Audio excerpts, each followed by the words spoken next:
Welcome to Terror in Tandem, a podcast about finding entertainment in the macabre. Hosted by the knowledgeable and lovable Laura and Richard Mathiasen.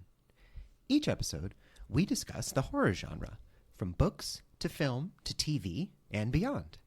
Sometimes, even from the beyond. You can find us online at terrorintandem.com and on Instagram at terrorintandem. Hi. Hello. How's it going? Oh, super duper. Feeling better every day. Oh, that's good. Yeah. Who knows what is up for the upcoming ups? Well said. Thank you. I feel like if I just keep feeling better every day and that never stops, in a few weeks I'll be like immortal. Oh, yeah. I mean, you'll find a way to feel bad again. Let me just open the news. Oh, God. Let me just take a breath. Let me open my eyes. Rude. It's interesting because what inspired this episode today that we're going to, talk about, we took a trip recently. Right. And we visited a quote unquote haunted inn. Yes. We're not going to name the inn. No. So basically we went to Western New York and on our way to Pennsylvania, and we stayed at an inn that was supposed to be, haunted. I have to say that the books that they had at the inn, like for people to read or, peruse, they were great. Yeah, look, it was like... It was an old house. It was an a old house farmhouse. People decorated with a bunch of kitschy knickknacks that were kind of creepy and weird looking, and then they were Victrolas. Said it was haunted. So, yeah, like it was cool and all, but it just... So here are some of the stories that allegedly happened at this inn. Right. People said they heard marbles. No, marbles. Marbles. Right. Yeah. And it happened in our room. What happened in our room was there was a big jar of marbles on the dresser. On the dresser, yeah. And there was another story of someone reported a gumball rolling down the hallway, and one of the first things you see in the hallway is an old gumball machine filled with gumballs. Yeah. It's like, okay. Also, there were, dolls? Reports of hearing, pounding on the floors and ceilings. Yeah. And the proprietors actually live on site. Yes. So people how in the rooms that you stay in, sometimes they have guest journals. Yeah, yeah. Well, I read some of the guest journal entries, and it was like, heard some, had nightmares, heard some noises in the night, or, heard some voices and things like that. And I'm like, other people are staying at this inn. I heard voices too from the room next door, which was filled with sisters. Yeah, there was like a bunch 7 of sisters, all in their like late 60s, getting hammered. Yeah, and they really were having a great time. Yeah. But those were the voices I heard. Yeah, I think one of them like tripped up the stairs. Yeah, like, look, I have got nothing against the decor, nothing against the game or the grift. It's just like, put some effort into it. That's all I'm saying. Don't just hang up a skeleton you bought from the Halloween store and be like, oh, it's haunted. Like, try. So when we arrived, with the 7 sisters. Seven sisters. And 7 brides for 7 sisters. We had mentioned like Massachusetts, and they were like, "Is that a spiritual place?" And yeah. I was stunned with the question. No idea how to respond to that. I didn't know what to say. I was like, "What do you mean? Do are people there churches pray?" There? Yeah. And then one of the 7 sisters helped me out and was like, "Yeah, Salem." And I was like, oh, yeah, that's okay. in Massachusetts. That is a town. There's also one in New Hampshire. I was like, I don't know what to say to you. Yeah. I mean, there were 3 sheets by the time we got there. They were fun. Yeah, they were really fun. But honestly, the scariest thing were like the proprietors were, Anyway, let's keep this positive. Yeah. But so what the point is, we took this adventure. We wanted to see what we could see. I slept through the night. I didn't hear any marbles. Yeah. I didn't lose my marbles.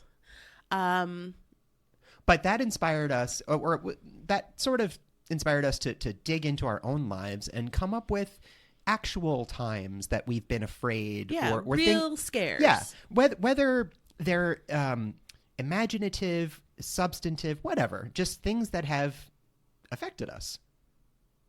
So that's what we're going to be going through today. Yeah, we're going to totally talk about how we've been scared for real, and also some books and movies that are based on real scary events. We are getting real in this episode, ladies and gentlemen. So I can start. Yeah, go for it. Since I've had a more colorful life than you. And you are much more easily scared, you big... No, I'm not. No, that's absolutely not true. I gasp all the time. I'm deeply projecting. But that's not out of fear. That's just my go-to reaction. Yeah. Oh, side note, you do...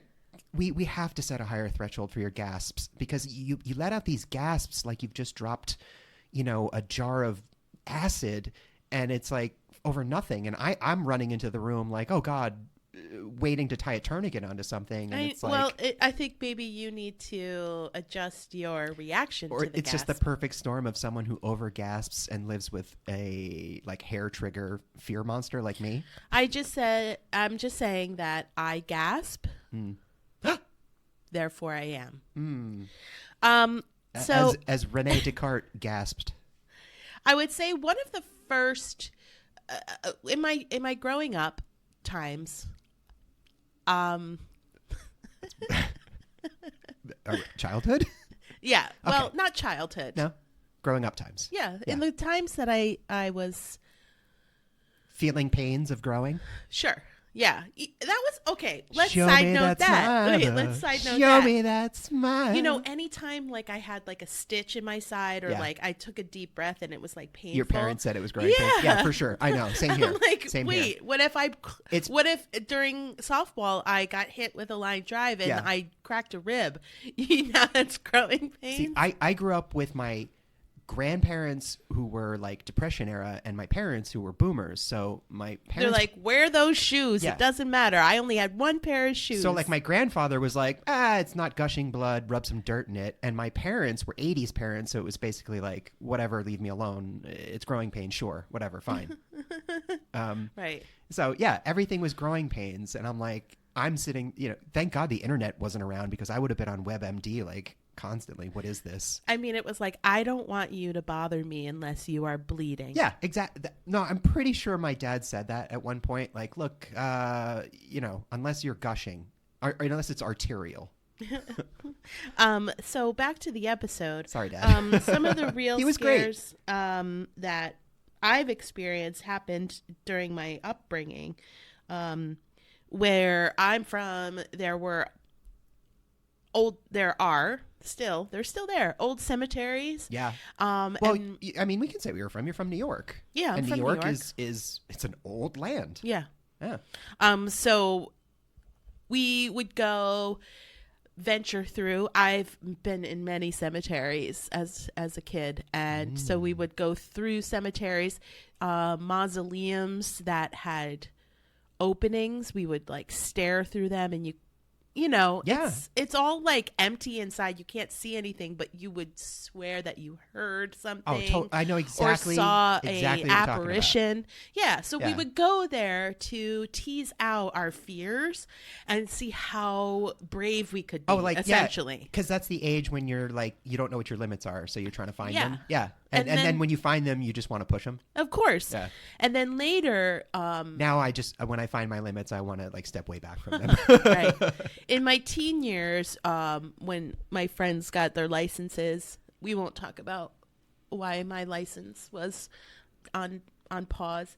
No, we're not going to talk about it. No, we don't have to talk about it, but you should specify it wasn't because of anything bad. Like, yes, it was. I was grounded. I was in trouble. You were, but you're making it sound like this was a court-ordered thing, and it wasn't. This was your parents. The court of my parents. The court, yeah, the iron fist of dad. So my friends would drive down this one road, this back farm road, and everybody swore that sometimes you could see a ghost flying, like a woman in a dress flying in the fields. Really?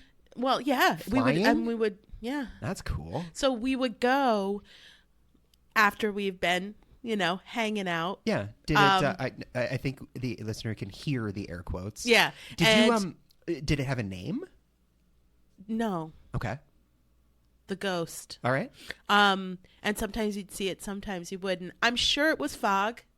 Well, was there any particular story or legend around this apparition? No. Okay. Nope. Yeah. I mean, it just was like a ghost that flew. I mean, down Farm Country Road. And like multiple people claim to have seen this Oh, thing. yeah. Wow. Oh, yeah, yeah. Did you ever see it? Yeah. No shit. Yeah, but, again, my logic brain. You don't have to qualify it. Just tell me about it. Of course we did. We all saw it. Yeah. Even in the mausoleums and the cemeteries, we always heard things. Mm-hmm. We saw freaky things. Never saw like a shadow person or anything like that, but it was always, that would be the last thing you saw. How brave could you be in a cemetery at night? For sure. I mean, that age-old, get close to the creepy abandoned house in your neighborhood thing, or like old man Winter's exactly. place. Yeah. One notable experience I had, though, I was spending time with some friends, and we decided to break out the old Ouija board. Ooh, and right. We were asking it questions, and it kept, and who knows how, but it kept being like bath. And I think it said sister.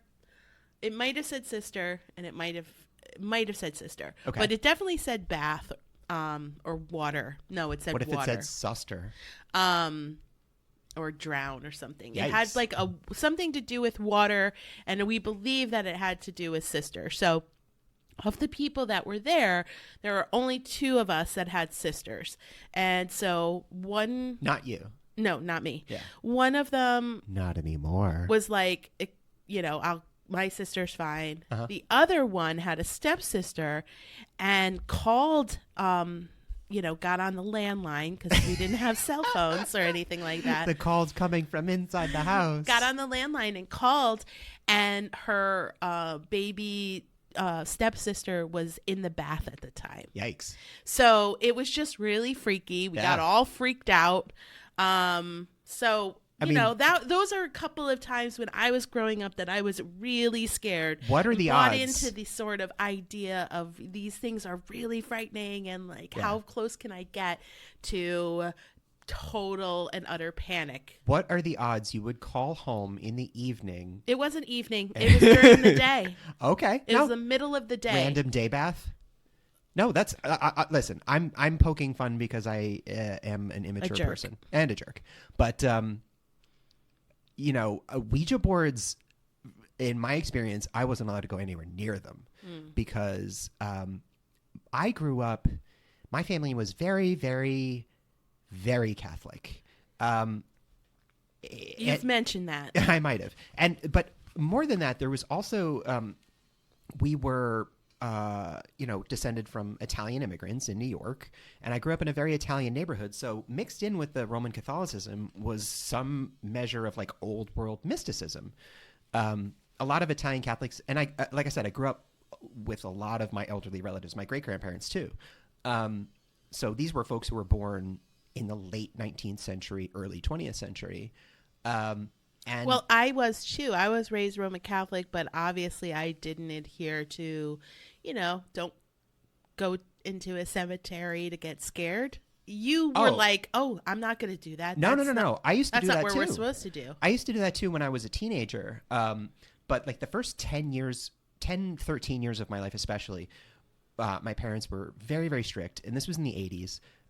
So a lot of my fears, especially as a child, come from the idea of like hell and Satan and the devil, sin, punishment. Always worried about my behavior because the punishments that were described to me for seemingly minor infractions were eternal and horrifying. Dreamt up by, you know, medieval perverts who had never seen a woman in the, like, 14th century. So I was scared of things like eternal damnation and having the skin flayed from my body for all time by demons if I lied to my parents.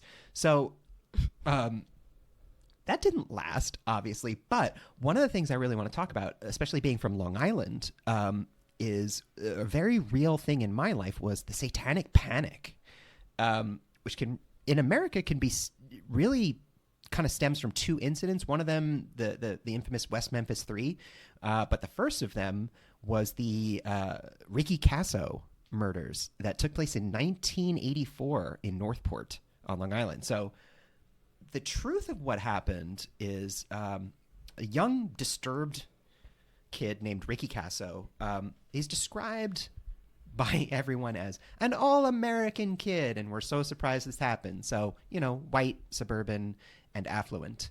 I don't know why people are always surprised that bad things happen in those neighborhoods too, but they do. So anyway, Ricky Casso gets into drugs in his teens, and he's as you do. He's quite troubled. He starts using so much LSD that he becomes known as the Acid King amongst his friends, and he joins kind of a loose group of people. They deal drugs and hang out and listen to heavy metal, and they're called the Knights of the Black Circle. So it's just a bunch of dumb teenagers fucking around. But Ricky is taking things too far.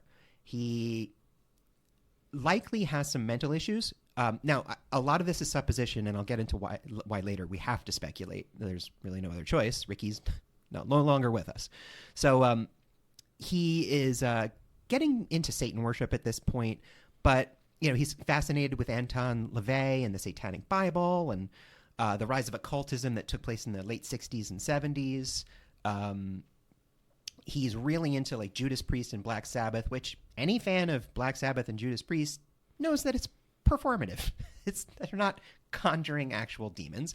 But to someone who's smoking a lot of PCP and taking a lot of acid and who likely has schizophrenia, these things really start to assist Ricky in his delusion. So he's going out to cemeteries and smoking angel dust and trying to commune with the dead, and he's freaking his friends out, and he has violent tendencies. He's sent to rehab.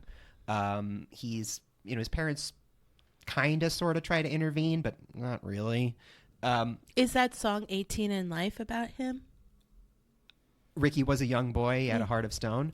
No, I don't. It's maybe. I don't think so, though, because aren't the lyrics are like, he bought a gun and joined a gang, like talk like a switchblade. So no, I don't think so, but that's a good guess. That's a great song. Now you're singing it in your head. And it worked. No, because he worked his fingers to the bone. Yeah, that's more like a disaffected youth who, like, I think there's a robbery that goes wrong and he gets shot. It sounds a little bit, like 18 in Life. Yeah. Did he die? Did Ricky die when he was 18? I'm going to get to that. Okay. So Ricky is 17. He's at a party, and another young man named Gary Lowers steals his drugs while Ricky's passed out. Ricky doesn't forget this. So one day in 1984, Ricky and two other boys, Jimmy and Timmy. It's fine. It doesn't whatever. matter. So in these two other boys, they lure Gary out into the woods with the promise of drugs. They all take acid. Gary. That's the boy who stole Ricky's drugs. Oh, right. Okay. So they lure Gary out into the woods. Revenge. They say, hey, we're going to get all fucked up. We'll give you some drugs. They all take acid. They all start tripping. Things go wrong. Ricky starts getting real intense, starts screaming in Gary's face, and asking him if he loves the devil. Do you accept Satan? Basically just tries to give him like a black baptism. Oh, so like what Catholics do anytime when you meet up with them? Yeah, sort of. Just in the opposite direction, I guess. Now, the thing that he did do that most Catholics haven't done to me is he stabs him multiple times in the back. Oh, God. You know how I feel about stabbings. Well, I think how you feel about stabbings is how most people feel No, about but I really have a reaction. No, I also don't like foreign All things right, going you can in. cut Yeah. all this. We don't have to go into our agreed upon hatred of stabbing. Just want it on the record. Neither of us like stabbing. No one likes stabbings. We except people that stab. So Ricky, he starts stabbing Gary, and very sadly, this comes from the account of one of the other boys, Jimmy Troiano, who was there. He stabs Gary multiple times. Gary is screaming at him to say that he loves Satan. Gary says he loves his mother and dies. Oh, that's so sad. It is. The three boys drag his body deeper into the woods. They bury him in a shallow grave, and the other two boys are pretty freaked out about this. Ricky spends the next couple of weeks bragging to people and showing his classmates the body. Obviously, these kids contact the cops. Ricky gets arrested. Now, the thing is when he's arrested, he's wearing an AC/DC T-shirt, and there's a very famous picture there we taken go. of him. A very famous picture taken of him. And when they search his house, they find all his metal albums and a Ouija board and occult things and stuff like that. So all of the newspapers and news at the time dubs it the Satanic Panic, and they say that his drug-dealing group, the Knights of the Black Circle, is actually a satanic worship group. A bunch of local preachers and priests get in on it and start, preaching sermons. This is happening to your children. Satan's everywhere. So Ricky. So it sounds like he was a really troubled kid. Yeah. No, he and did a lot of drugs that didn't help his mental anguish. It's most likely, and we don't know because Ricky, 2 days after he was arrested, hung himself in his jail cell and died. Now it's given the fact that he was, by all accounts, until he was in the 6th grade, he was a normal, happy, healthy kid. It does sound like he had an undiagnosed psychotic disorder, which when you couple that with deliriums and psychoactive drugs like LSD and hash, can greatly exacerbate that condition. Yeah. So he was very susceptible to suggestion, and he had parents who really weren't involved enough, and it was a terrible tragedy. That's terrible for Gary too. Now the way that this what happened with Gary's parents? I'm not really sure. The way that this affected the larger community, though, was the Satanic Panic was everywhere.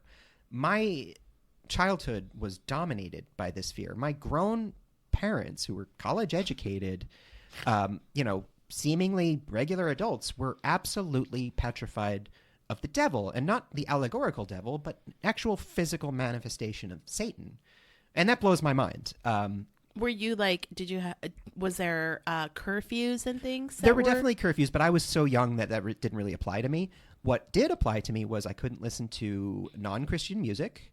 I couldn't read comic books. I couldn't read fantasy, play Dungeons and Dragons. I couldn't watch any non-G-rated movies, things like that, because this was before Harry Potter, but that kind of anything with magic in it was considered satanic. It was all conflated. And the news stories coming out from seemingly reputable sources, but, also I grew up in New York, so there's a lot of rags out there, like the Post and the Daily News.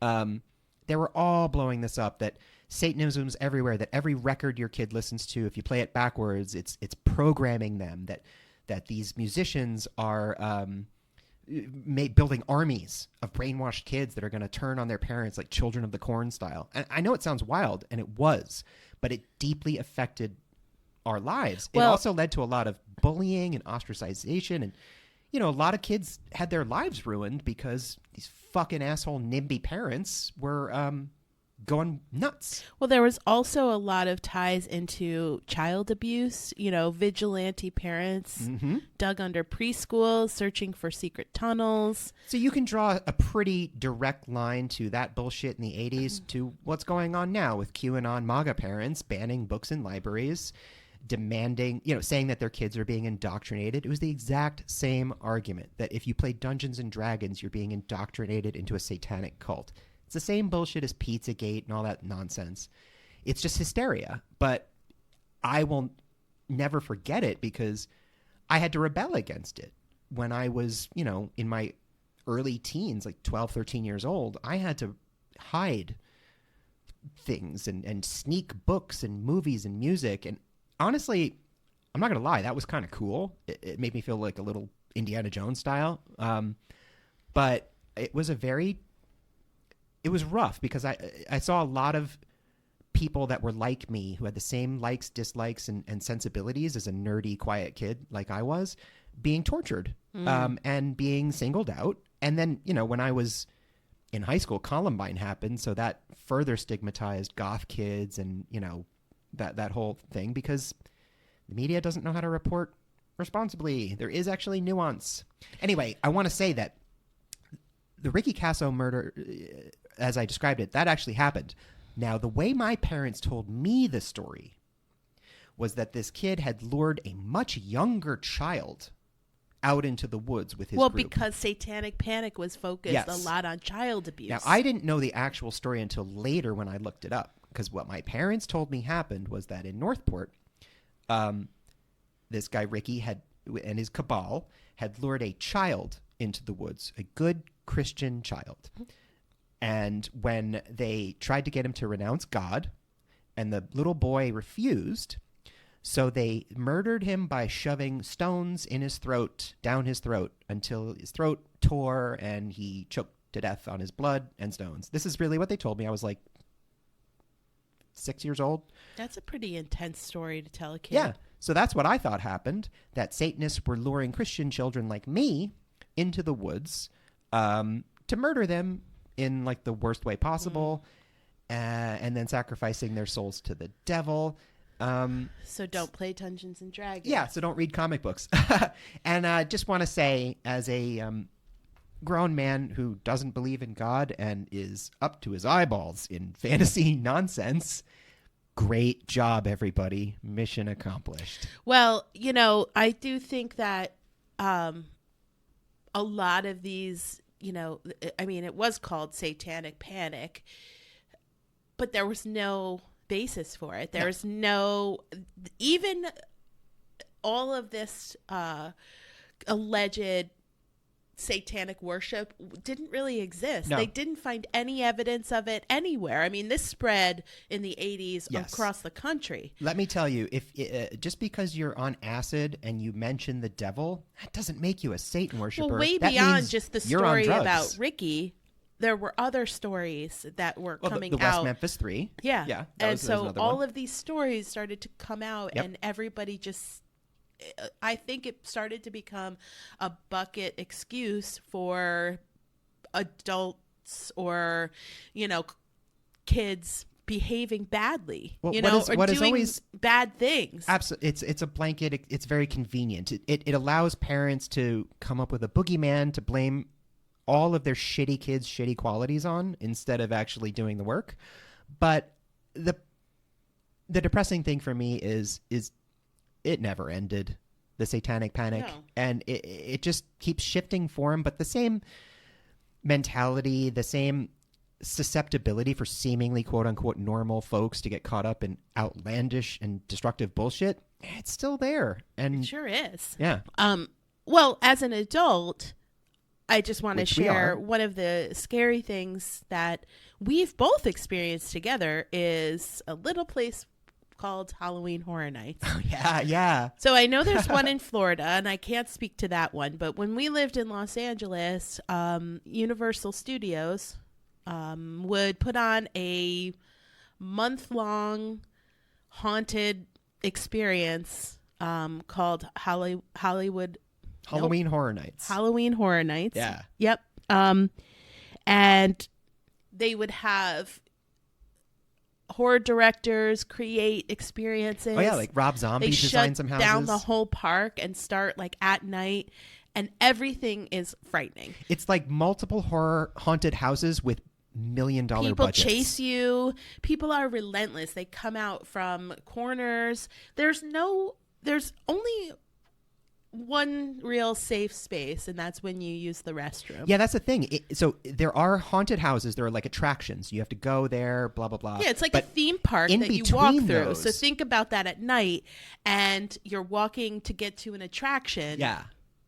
And you have pigs on roller skates with chainsaws chasing you. Or clowns. Yeah, like you think you're safe because you're not in an attraction. You're just walking to one, and you turn around and there's a guy in a pig mask, with or like a Freddy hook for a hand. Krueger is just walking next to you all It's of a sudden, and great. you look over and he like The turns his production head. value is really high, and like Yeah, because it's Hollywood. So I'm a skeptic. I am not a believer in ghosts and necessarily things like that. But I am also easy to scare. I like to just go along with things. So Halloween Horror Nights is, for me, a lot of fun. For anyone within 20 feet of me, it's watching a grown-ass man scream at teenagers with masks on.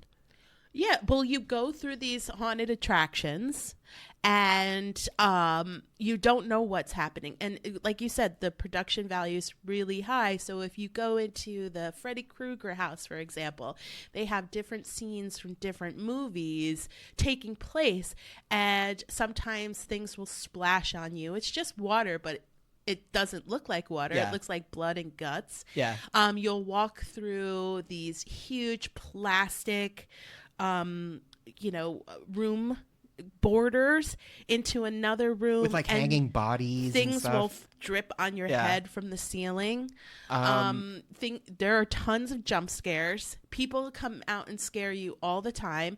You And never they really convert know, that- and they don't let you go in with a large group of people. Yeah. So it's not like the people in front of you are getting scared. You're the one that's getting scared. It's every usually moment. me walking behind some like little kid who is not affected at all by this while I am screeching. Yeah, and it's so you can go. I think it's open at probably like 8:00 at night until definitely going 1 it's in the dark. morning. I remember you and I.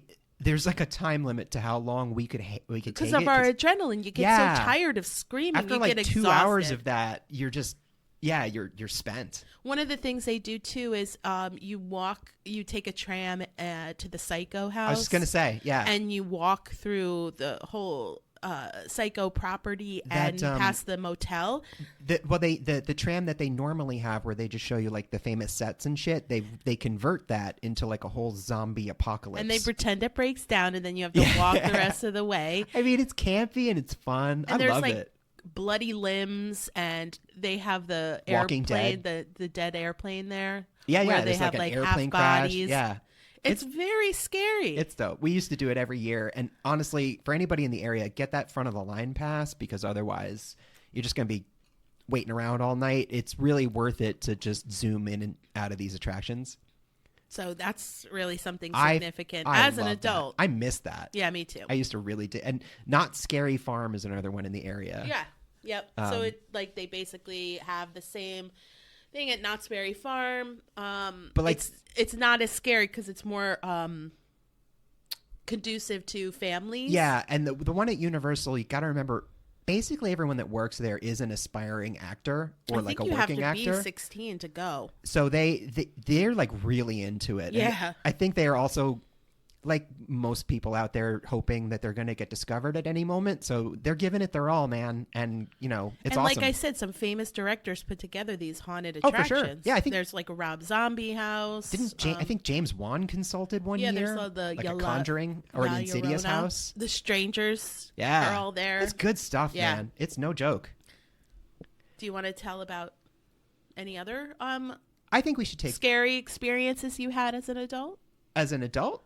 Yeah, anytime you were scared. All right, I know what you want me to say. No, I don't want you to say anything. I know. So, this isn't I'm not trying to get you to say anything. beloved co-host, in our old place in California, used to do this wonderful thing of scaring me, because she and I worked different schedules at this time in our lives. I worked later into the evening, so I'd get home sometimes after dark, and my wife, beloved co-host Laura, would like to scare me. Now, I don't mean just like wait until I open the door and jump out. I'll describe one or two of them. So I came home one night, and the apartment was dark. I walked in, tried the lights, nothing. Tried a lamp, nothing. None of the lights were working because Laura had slightly unscrewed all of the bulbs. So I taped down the light switches. I knew too. what was coming. but it didn't make it any less scary. So I'm slowly making my way through the apartment, room by room. Not a whole lot of them, but I come into the bedroom and there is, a lump under the blankets. And I'm like, okay, there she is. So I walk over, and as I go to throw the blankets off, a hand shoots out from underneath the bed and grabs me by the ankle. Mm-hmm. And I screamed so loud, I thought the cops were going to come. So, the misdirect. The other favorite of mine is when you had me believe you were in the bedroom, and we had this long hallway. With all the lights off, I couldn't see the end of it. So I was looking at one direction, and then I heard something. I turned around. You were in the opposite end of the hallway, and you had put on a white gown, like a nightgown. And you moved forward towards me, like with your legs in a certain way so that you didn't bob like a step. So it looked like you were floating at me. And you just went from darkness into my vision. And it's pitch dark, so I just see this white apparition materializing in front of me, and I fucking screamed. So, oh my God. Production value is high with me as well. I just want to put it out there that my wife, who may have a personality disorder, is she doesn't mess around. Well, that I honestly loved it. That apartment was really good for that. One of our apartments now, where we take part-time residents, one of our many luxury, like 16 windows, so it's impossible to do it here. And it doesn't get pitch black. It's also super duper creaky. Yeah, so like all the boards creak. You can't. No, there's no even our cat can't be stealthy. Take a break. Let's do it and come back and talk about movies and books that are based on real events. I've got something.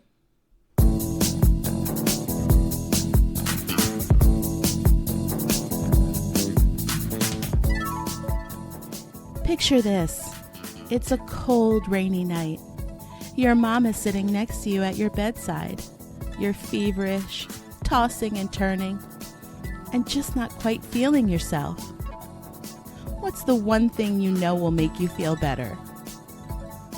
Reagan's home-style pea soup. A recipe as old as time that's been unearthed and packaged for your own kitchen or cauldron. Blended to perfection, this easily digestible and regurgitatable soup will help you keep those demons at bay. With just a single serving, you will be satisfied and sanctified. With Reagan's home-style pea soup, you can be free from the pressures of the divine and stop filtering your true beliefs. Just let it all go.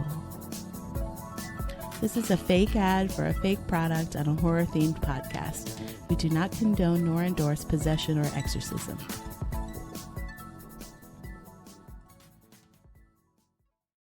Welcome back. Hi. Hello. What a break.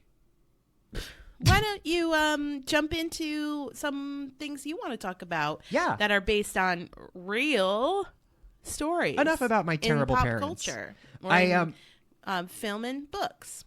Well, I'm going to get into, as I've mentioned before, I am from Long Island, and you really can't be from Long Island without being afraid of one thing in particular, and obviously I'm talking about Billy Joel. No, I'm talking about the Amityville House. So the Amityville House, very famous for the 900 movies, the book first, and then the endless movies, remakes, and sequels, the Amityville Horror. It's a real place. It's on, I believe, Ocean Avenue. It's in the real town. Ocean Avenue. Yep, the real town of Amityville, Long Island. I've been there. Spoiler for anyone who's seen any of the movies: the house doesn't look exactly like it does in the movies. They made it in the movie. They made it look like eyes. Yeah, those two window sets that look like eyes, which is aesthetically the very cool. Eyes are the windows into the home. They are, and the windows are the eyes into the devil. Yes. So it's a real place. It doesn't really look like that. But the Amityville Horror, so basically it gained notoriety because in 1974, a troubled young man named Ronald DeFeo who lived with his 2 parents and his 4 siblings, stumbled into a bar in Amityville one night and said, "Someone shot my parents." When the cops got to his house, they found both of his parents, his 2 brothers, and his 2 sisters, all younger. They were just kids, all lying face down in each of their beds, shot to death. So Ronnie DeFeo, at first, he said it was a mob hit. Now, interestingly enough, his uncle was a member of the Genovese crime family in New York. But the mob... That was debunked because the mobsters never really perpetuated violence against kids. Well, the thing is, a mob hit is not supposed to be, especially of this time, it wasn't supposed to be secret. It was supposed to be done in public as a message. So that's why you've got like the shooting at the Umberto Clam House and things like that, the famous killings in New York. Or when cars explode. Yeah, you did it so everyone would see that you fucking did it, and you'd know, like, to keep your mouth shut or whatever. So, also, the hitman that he named had an alibi. Like, basically the next day they arrested Ronnie DeFeo. He confessed to the murders. The thing is, he changed his story so many times over the years. He said it was the mafia. He said he heard... His original story was that he heard the voices of his family in his head plotting against him. Now, in 1992, he gave an interview. Now, Ronnie DeFeo was found guilty of murder. He was sentenced to life in prison. He died in prison in 2021, many, many years later. So he said in 1992 that his defense lawyer, a guy named William Weber, had forced him to plead guilty by way of insanity, came up with the whole story about voices in his head and all that shit because he wanted to sell the story. That'll come up later. So in 1975, this is about a year later, a guy named George Lutz moves into the same house, the DeFeo house in Amityville, with his wife and his 3 stepkids. 28 days later, they left. Now, when they moved into the house, it was still furnished with all the furniture from the DeFeo family, which, I mean, listen, I figure a house gets old enough, someone's definitely died in it. I'm not against that, but like, I don't know. This just happened. And you've got all the fucking furniture there? That's a lot. What about the mattresses? Well, I don't think no. I think they got rid of the blood-soaked mattresses. Hey! But yeah, I'm just saying, like, that's a little much. So, according to George Lutz, he started hearing voices telling them to get out, and he invited a priest friend over to bless the house. Now, actually, this is something my parents used to do every time we moved, an apartment, a house, wherever. As soon as we got there, they would have the Catholic priest come over and basically exorcise the evil from the house. And even when I wasn't religious anymore, I always thought it was kind of a cool custom that I sort of do now when I move into a new place, not in a religious way, but like you do sort of a cleansing of like the vibe of the place. Yeah. To make it your own, to purge whatever, came before, because you live here now. Anyway, so this guy, Father Ray Pecoraro, he remained anonymous for a long time, and then not so much. He said that he heard voices telling him to get out. In the movie, it was memorably played by Rod Steiger, and James Mason was George Lutz. Great cast. The movie's not so great. So in the movie, like, he goes blind and he gets the flies and like the stigmata, boils. That didn't happen, obviously. So, George Lutz moves out. He sells his story. A book is written. The Amityville Horror movie gets made. Then sequel after sequel after sequel. Lorraine Warren, of Ed and Lorraine Warren, who you might know from the Conjuring movies. She was a real person in real life and a real bullshit artist. She came and verified that the house was haunted, even though it's been occupied ever since the Lutzes moved out in 1975, and everybody that's lived there since has said nothing happens here. Yeah. It's the only thing that ever happens is people drive by. Well, didn't the Lutz later come out and say, yeah, they made it all up? No. So George Lutz died when he was 59. He insisted that it was all true, But a couple of things happened. William Weber, you may remember, was Roddy DeFeo's defense lawyer. He consulted with the Lutzes. And in 1979, Weber gave an interview with People magazine where he said, I know the story is fake because George Lutz and I made it up. Later on, a guy named Rick Asuno was hired by Lutz to write sort of like a biography. Asuno pretty quickly decided that Lutz was full of shit and spent the rest of his life debunking everything George Lutz said and proving that it was a hoax.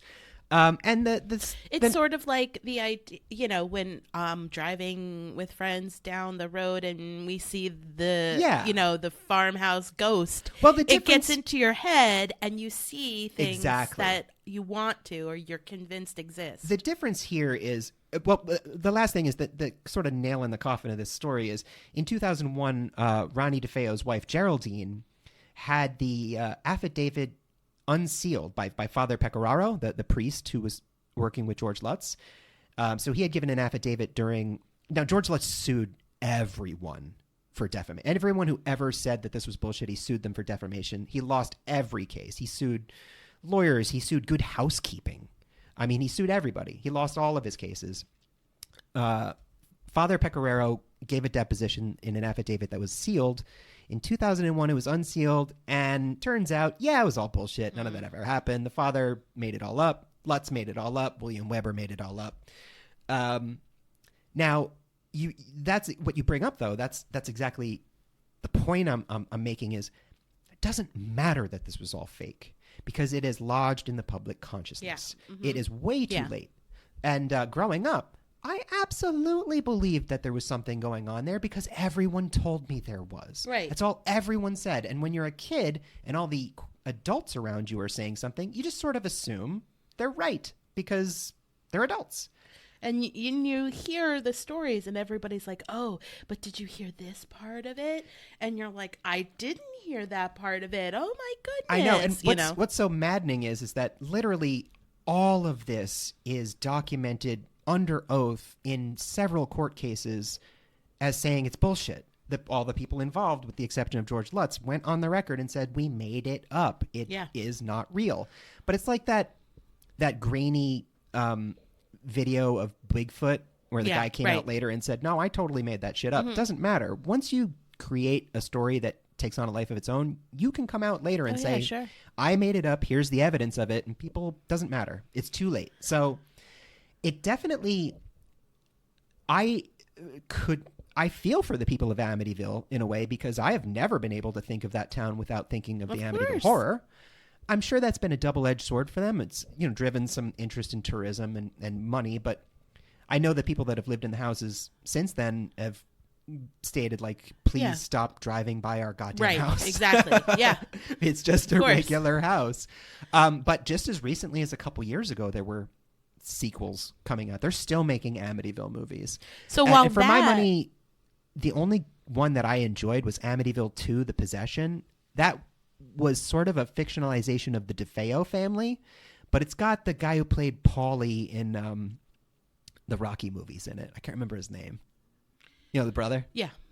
So while that is not a real story, I'm going to talk about some movies that are because of real stories. Oh, cool. So real things that happen as they've been made into movies. So just I'm going to run through some lists of things.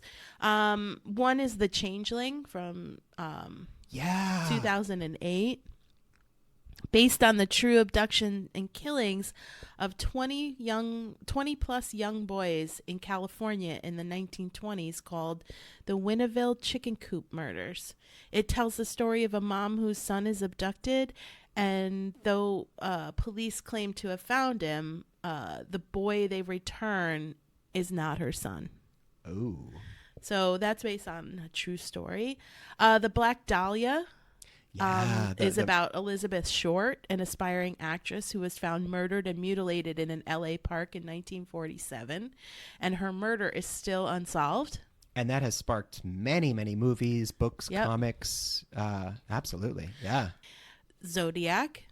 Ooh, right. The Zodiac killer. In the 1960s and 70s. I thought that was Ted Cruz. We didn't solve that one? the 1970s, 60s, and 70s serial killer, the Zodiac killer, has never been solved. He terrorized the San Francisco area for years. Listen, if Ted Cruz ever gets mad at you, just publicly insult his wife and he'll be your bestest friend. So the Conjuring trilogy, although Lorraine and Ed Warren's abilities have been debunked, the stories that are told in the actual Conjuring movies are true. Yes. Accounts of what Lorraine and Ed Warren investigated. Listener, I highly recommend. I love the Conjuring movies. They're great. Love them. They're awesome. I love Vera Farmiga and Patrick Wilson. Just do your research. The real Ed and Lorraine were real people. Yeah. Quite different. They're not real people. They were not as depicted in the movies. They come across like these church-sanctioned Catholic warriors against evil, and it's awesome and it works for the movies. In real life, as in all things, it's a little less romantic and a bit more complicated. Yes, absolutely. The Texas Chainsaw Massacre. Oh, that was inspired by Ed Gein, wasn't it? Yeah. The Strangers. Also, listen, I love that movie. Check out the movie Ed Gein, starring Steve Railsback as Ed Gein. It's very good. So The Strangers, which is one of my favorite, which I mention all the time, that was based on a real terrifying double murder that happened for no reason at all. I am very afraid of the concept of thrill killing. Oh yeah, because no motive. That it's so random. Anything about Jeffrey Dahmer, pretty much anything about Charles Manson. Read the book Zombie by Joyce Carol Oates. Oh yeah, so Holy amazing. Shit. Oh, so good. It's so good. An incredible fictionalization of part of Jeffrey Dahmer's obsessions. Do you have any movies or anything that you want to share? Because I have a bunch of books, but I want to give you opportunity if you wanted to mention. Actually, I do have a recommendation for a movie. It's a 2015 documentary. You can find it on Netflix. It's called The Nightmare. Oh my goodness.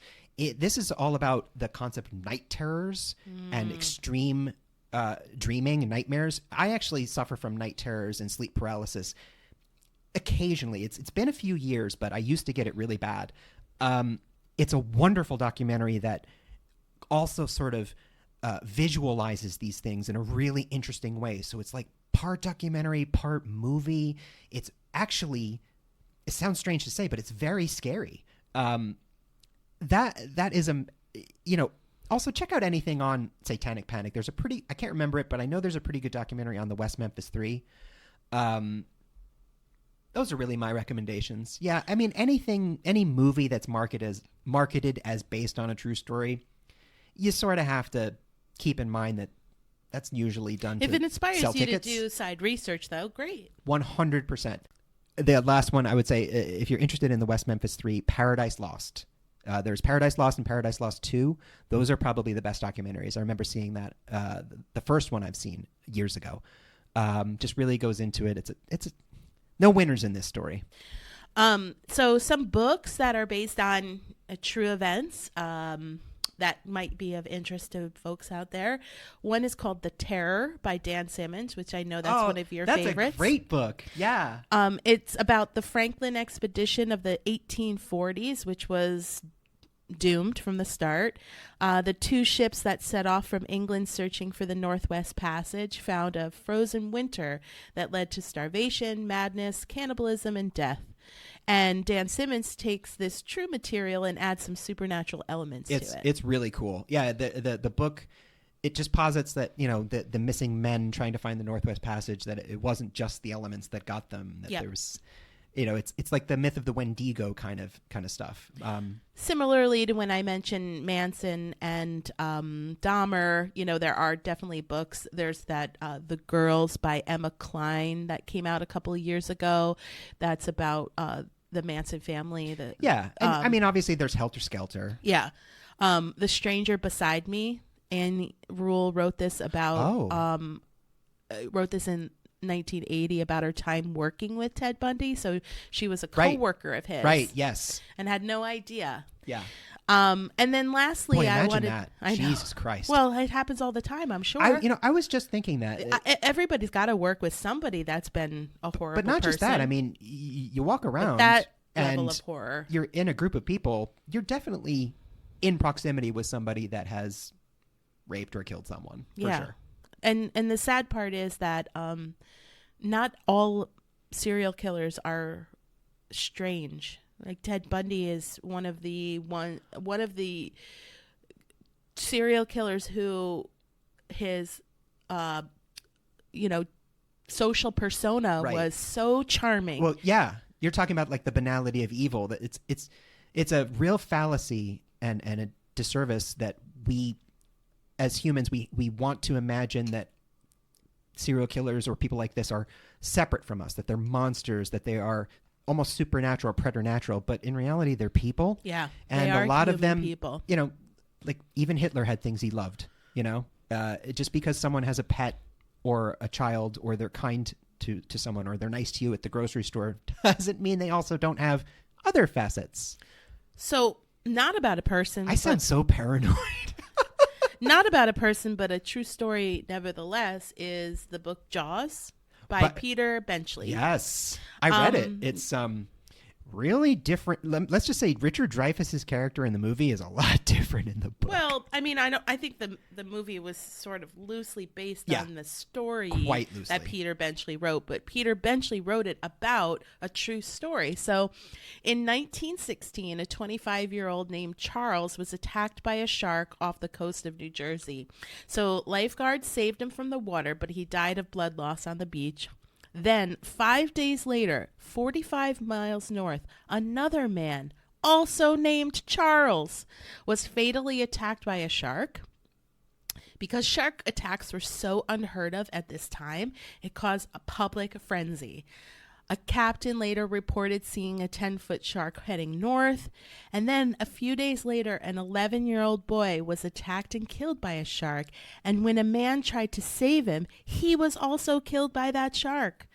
Finally, some fishermen pulled a great white from the water that measured 10 feet and weighed 300 pounds, and the crew claimed that when they cut the shark open, they found 15 pounds of human flesh and bone in the shark's stomach. Yikes. And Peter Benchley embellished this story to the extreme, but it's grounded in this true horror. I know that Peter Benchley, later in life, was quite dedicated towards conservation efforts because he felt a bit of guilt about how everybody's afraid of the sensationalizing of great whites. Yeah, absolutely. I mean, don't have a healthy respect for them, but they're not like roving the seas looking for people. True that.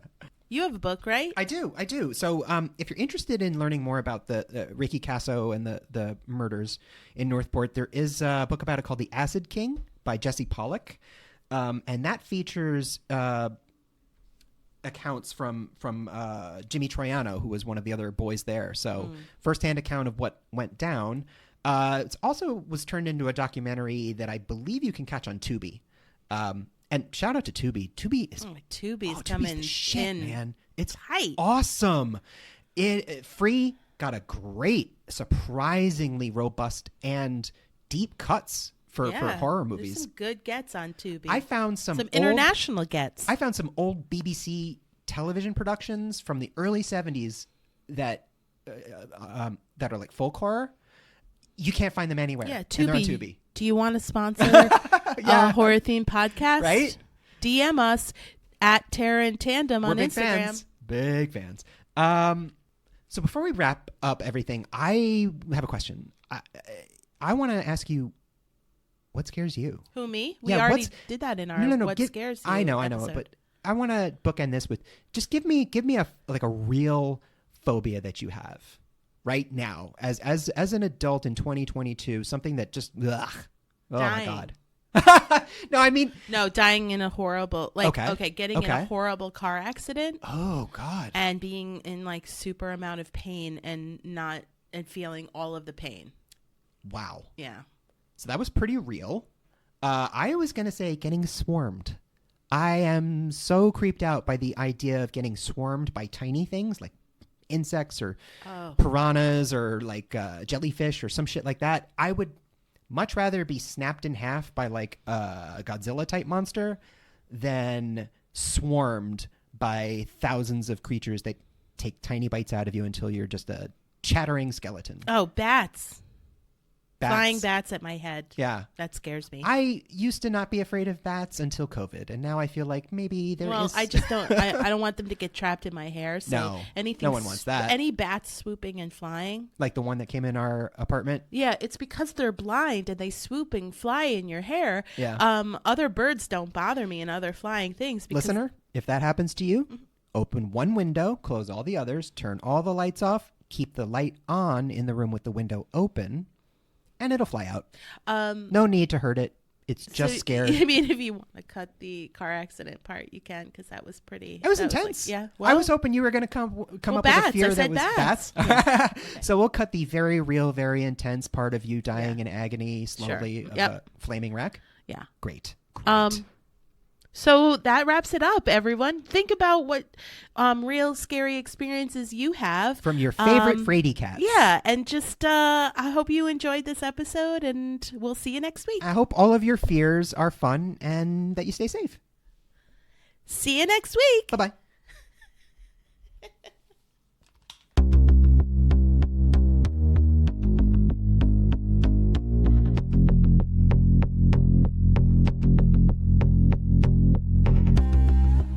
Terror in Tandem is written, produced, and recorded by Laura and Richard Mathiasen, and edited and mixed by Richard Mathiasen. Our theme was written and performed by Carrie Denver, and all other music was written and performed by David Suspanic. All opinions expressed on this podcast are our own and should be taken as such. Thanks for listening, and please remember to give us a like, a review, and subscribe wherever you get your podcasts. See you next time. We're standing right behind you.